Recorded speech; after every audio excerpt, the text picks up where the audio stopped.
Ivan the Terrible had many different names, such as Ivan Vasilievich, Ivan Grozny, Ivan the Fourth, the Grand Prince of Moscow, and the Tsar of Russia. But for now, let's just call him Ivan.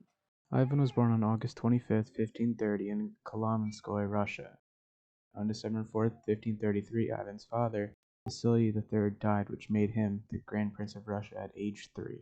Since Ivan was still 3 years old, his mother Yelena led up until her death in 1538. This meant Ivan and his status were passed around from boyar to boyar as he grew up.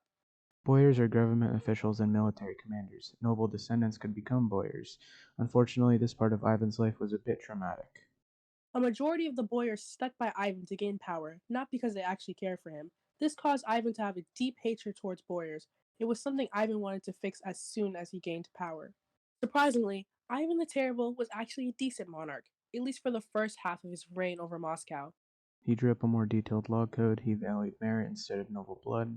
And most importantly, he followed Christianity. In fact, he reformed Russia for this exact reason. The Reformation and reorganization occurred between 1542 and 1549. During this period, Ivan created the Zemsky Sobor, which was a Russian parliament. It included members of the Christian church, boyars, people who owned land, and urban freemen.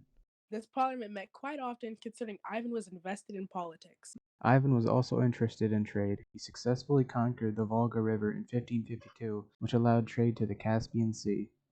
Unfortunately, this was one of his only successful conquests. Between 1558 and 1582, Ivan battled against Sweden, Poland, and Lithuania.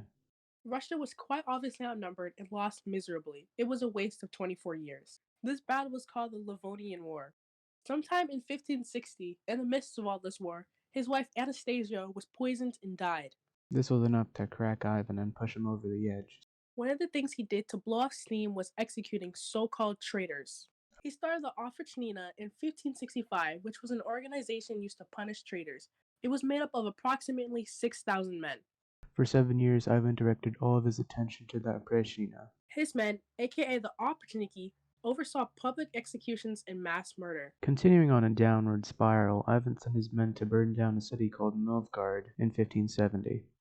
A majority of their population was caught in the crossfire, and a large number of boyars died. After 7 years of instilling fear into members of society, the Opreshchina was finally abolished. Russia had enough of Ivan's hypocrisy. After all, the organization was meant to protect Russia, not destroy it. For the last few years of his reign, Ivan chose to strengthen Russia's ties with England.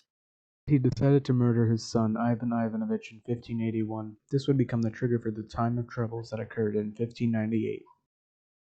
Ivan said his final words in 1584. Thanks to Ivan's choice to continue the Livonian War, Russia's resources were depleted. By the time he was dead, Russian provinces were massively depopulated. Ivan the Terrible was indeed an absolute monarch. He spilled large amounts of blood and faced little to no consequence. Ivan did help Russia, but he executed more people than he helped. Saying Ivan was corrupted is an understatement. The longer Ivan ruled, the more mentally unstable he became.